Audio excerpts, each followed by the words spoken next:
I bring this up because I know there's a lot of STEM folks who've seen it in nature chemistry, of all places, who think this is okay. Thinking of Anna Krylov's interview with me and talking about how in the Soviet Union, one of the things they would do if you dissented was they would basically say you're mentally deficient, or you're the one with the problem if you dissent. No. Remember always, postmodernism, critical theory, doesn't allow dissent.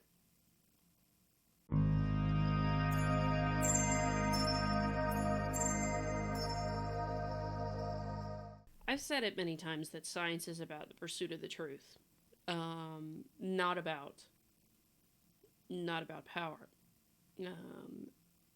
And I've also done videos on this channel a few times about critical race theory and postmodernism and the materials from their literature, alongside of such things as cynical theories, which provides a handy breakdown if you need it. And it's a one particular difference that I want to note with this video, and I'm going to point out a few things associated with this article, the tragic story of Richard Bilkszto. Not 100% sure how to pronounce his name. I'm probably just going to call him Richard, who tragically committed suicide last month. And the reason he committed suicide was being the subject of a lot of defamation, a lot of reputation destruction, things that piled on him so much that he couldn't handle it and took his own life. But I bring this up because it is a prime example, and it's certainly not the be-all and end-all, and certainly not all such things end this way, but it is a prime example of the difference between a liberal epistemology in society and a postmodern one. And pretty good example of why not to have a postmodern one. And particularly for those of you who are scientists who may be watching this, an example of why not to have postmodernist thought in STEM. Critical race theory, unlike what nature chemistry seems to say lately, does not belong in STEM.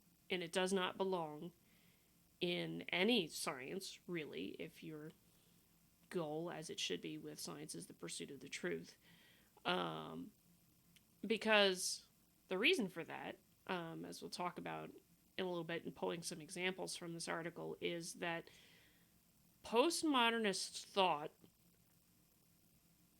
does not tolerate dissent. There's actually a whole chapter in Cynical Theories that talks about this at length and goes into the foundational literature with the critical theories and postmodernist thought that basically points out, well, because it's because we believe these foundational tenets, such as in critical race theory's case, the foundational tenet is the assumption that racism is endemic to society, and that's where this comes back in here, because this was very well done from that lens with this training that started all this. But this article in the Free Press, I encourage you to go read it. It actually also has audio clips from the events that happened. I'm not going to play them here, but I encourage you to go read and go listen to it and really think about it, because this kind of thing doesn't belong in science. It doesn't belong in STEM fields. It doesn't belong in any of it, and that is concerning when you see things like NSF, National Science Foundation, funding stuff that is based on this kind of an ideology and philosophical worldview. Science allows for dissent. In fact, dissent, diversity of thought, is critical for science. Why do I say that? Because your job as a scientist is getting at the truth. Your job as a discipline, if you're in a group of scientists, is getting at the truth. It is not activism. I'm sorry, if you are engaging in activism as part of your job, you're not really a scientist as far as I see it. In that vein, because you have to have divergent viewpoints to help you see each other's biases, to point out flaws in arguments, and to actually get at the truth, you must, by necessity, really, tolerate dissent. And in fact, encourage dissent and debate at times. But postmodernism, critical race theory, all the critical theories, don't allow dissenting viewpoints. Never ever do they.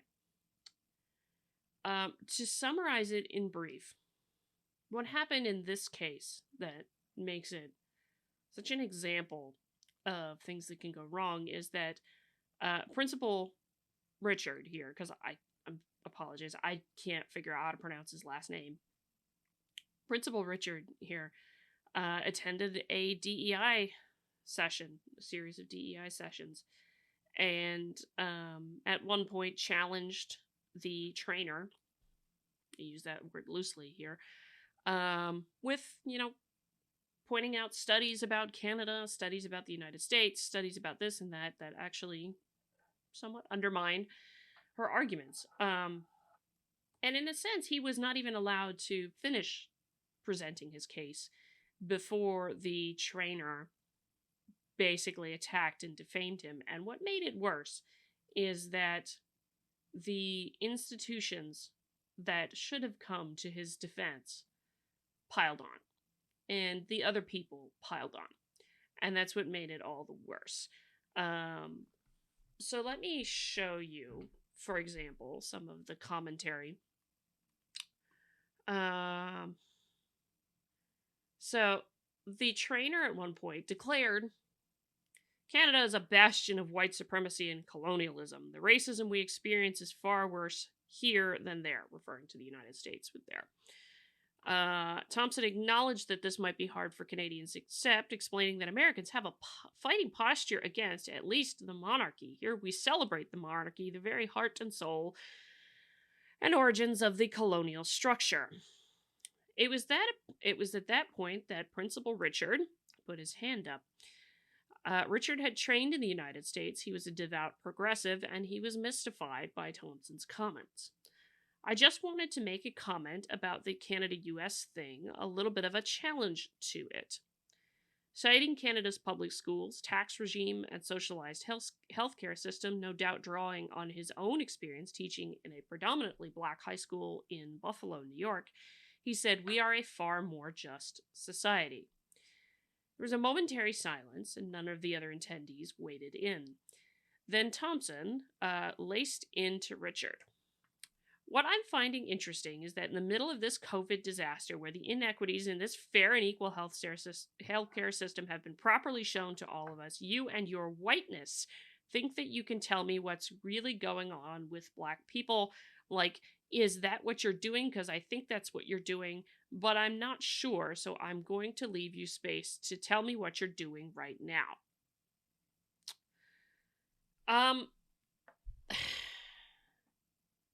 In other words, she really didn't respond to his arguments about society as a whole or anything like that. She just went launching off.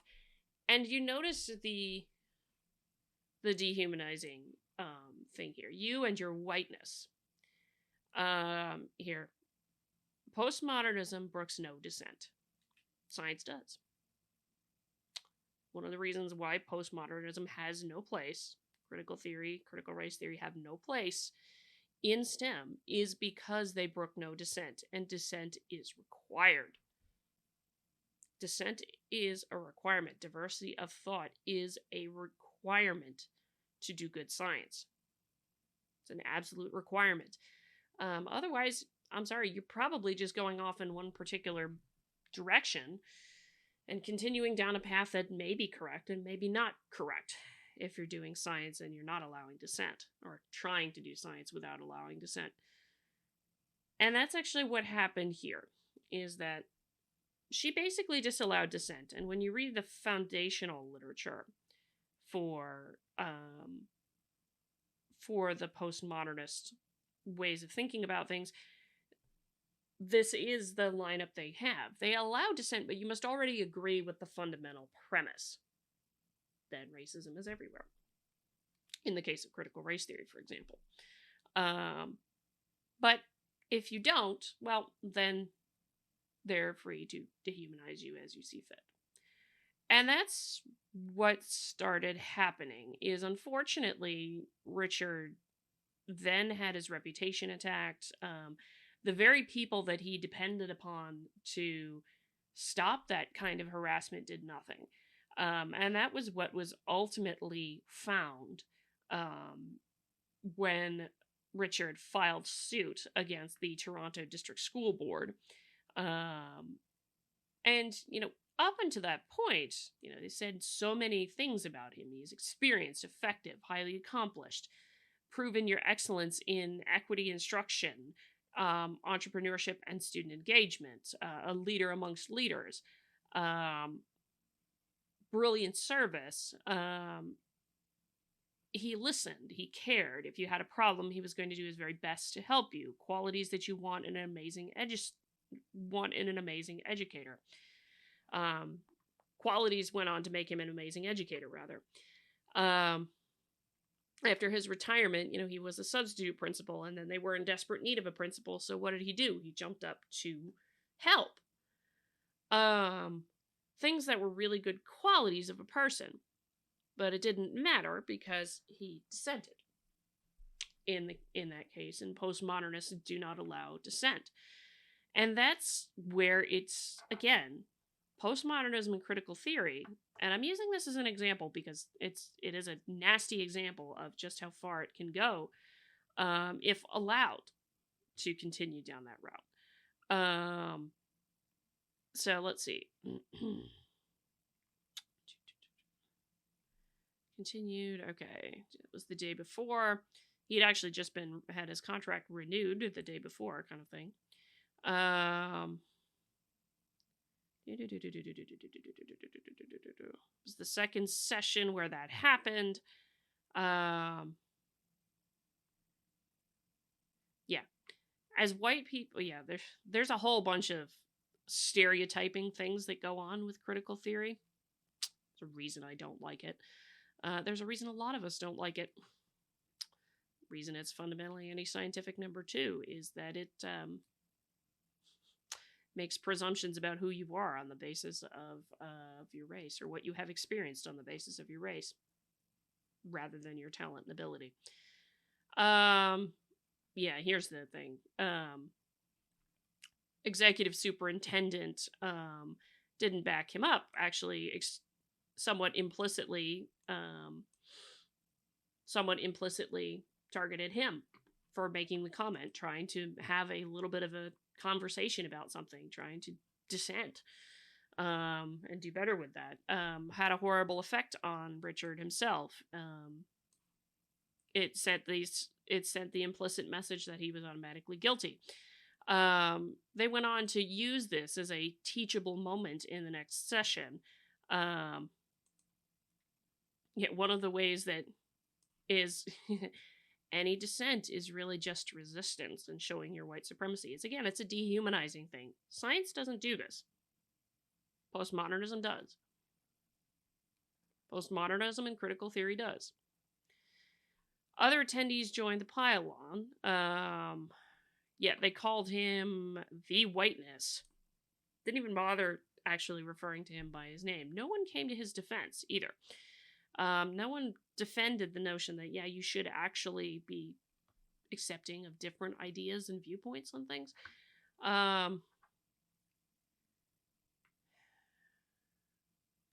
But let's see. Ontario's Workplace Safety and Insurance Board looked into the matter. In August 2021, the board released its findings stating that Thompson, who's the trainer, was abusive and amounted to workplace harassment. But by then, Richard was tainted goods.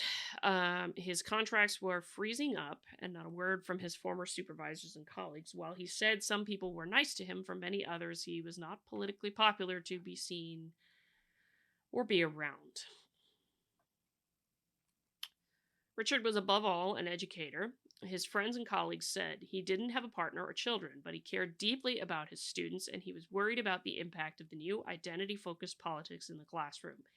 Even though he was gay, and in an interview with the Free Press a few months before his death, voiced concern about transgender students being bullied. "To me, being gay is part of me," Richard said in the interview. "It's not my identity, it's something I choose to put out there all the time. As a matter of fact, if people were having a conversation about, I don't think there should be any gay marriage. It should be gay marriage." His words, not mine. His words in a quote there. "I'm not even offended by that if people are making rational arguments as long as they're not being homophobic." He added, "It's about the whole canceling and not allowing for free speech, free debate, and all those types of things. I'm a big free speech proponent." Richard said he thought of Chris Rufo, the conservative activist who built up his online following by spotlighting the excesses of wokeness, was spot on. In his interview with the Free Press, Richard sounded exasperated with the Toronto District School Board, saying that if he had kids, he wouldn't send them to the public schools. "It's not about competence anymore," he said. "It's about your allegiance to the ideology." In April, Richard sued the Toronto District School Board, citing Thompson's defamatory statements and the unwillingness of administrators and higher-ups at the TDSB to stand up for him, even though they had previously showered him with praise. Richard has suffered and will continue to suffer damage to his character and reputation, both personally and professionally, the lawsuit states. As well, Richard has been subject to embarrassment, scandal, ridicule, contempt, and severe emotional distress. The lawsuit offered the hope of redemption, but apparently wasn't enough. On July 13, Richard jumped from his 16th floor apartment in Toronto, ending his life. He apparently left a note, but loved ones did not want to share its contents. He was 60. How can you not be allowed to slightly disagree with something without them tearing you apart for it? Jason Bilkszto, Richard's nephew, said in an interview with the Free Press. He was having trouble holding back his tears. "I cannot blame him. I miss my uncle. I don't have him to ask for advice and guidance anymore. I wasn't done getting advice from him. I feel like that's been stolen from me." The last time Jason saw his uncle was June 19th. It was Richard's birthday and Father's Day weekend. The whole family gathered at Richard's 94-year-old mother's house. Richard made lasagna and salad. He seemed okay, Jason, a chef who runs his own catering business, said. He didn't seem too stressed out or anxious. "I can't really say we noticed anything in particular that raised any alarms or anything." Robert McManus last spoke to Richard July 12th, the day before he committed suicide. It was absolutely clear he was not sleeping well as a result of all the stress. He was a very optimistic person, so the vast majority of the time when people would speak to him, he would be seen as doing well. But his friends knew that he struggled. He struggled with what happened to him. "Our last conversation ended with me inviting him over to my place for dinner on Saturday, and he said, 'See you Saturday.'" Jason recalled that when his grandmother, Richard's mother, heard about her son's death, it looked like someone had ripped her heart out. Jason said he thinks his uncle was worried about the stain on the family name. "Our last name is very unique and not common at all," he said, "and everyone's on social media these days. I do think that maybe he was worried about our name and it affecting the rest of the family because it's so uncommon. That was probably weighing on him." The Free Press reached out to the trainer and several of her colleagues at the Kojo Institute. No one agreed to talk. When we visited the Kojo Institute's office in a sleek 2-story building, no one appeared to be there. On July 27th, Thompson released a statement on Kojo Institute's site saying, quote, "The incident is being weaponized to discredit and suppress the work of everyone committed to diversity, equity, and inclusion." She added that, quote, "We will not be deterred from our work building a better society for everyone."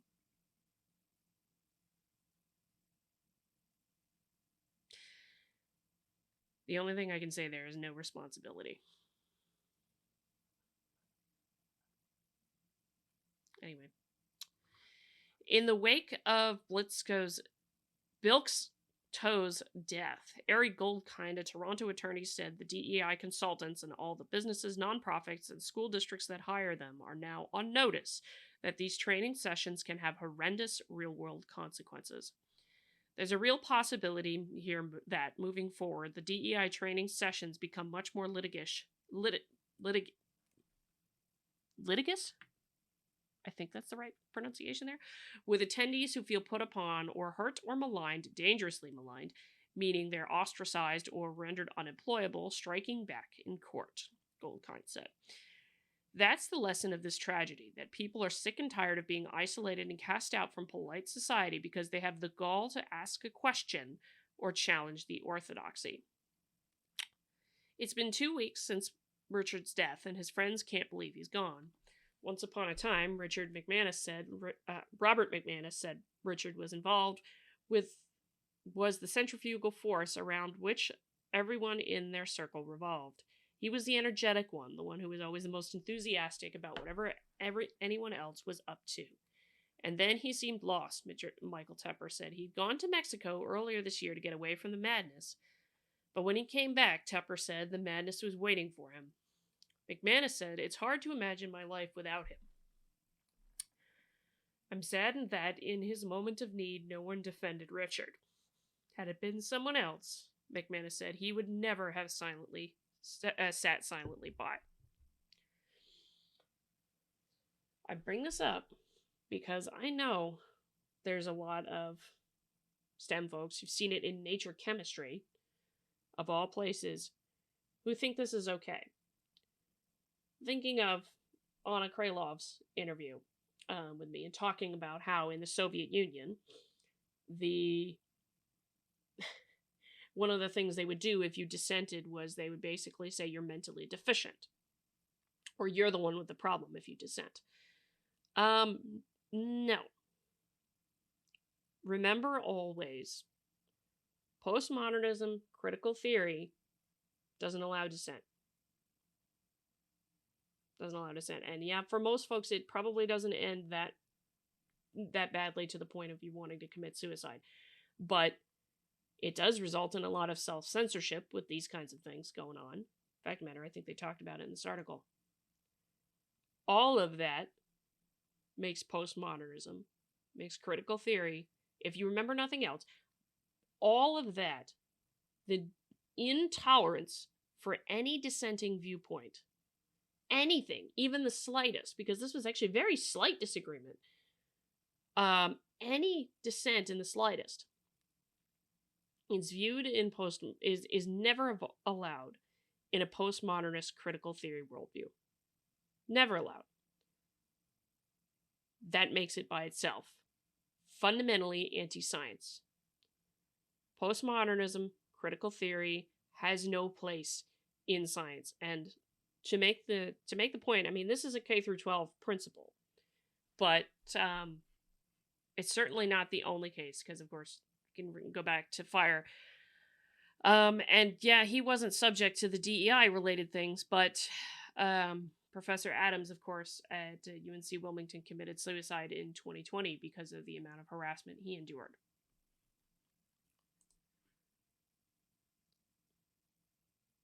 Science needs dissent. Science needs viewpoint diversity.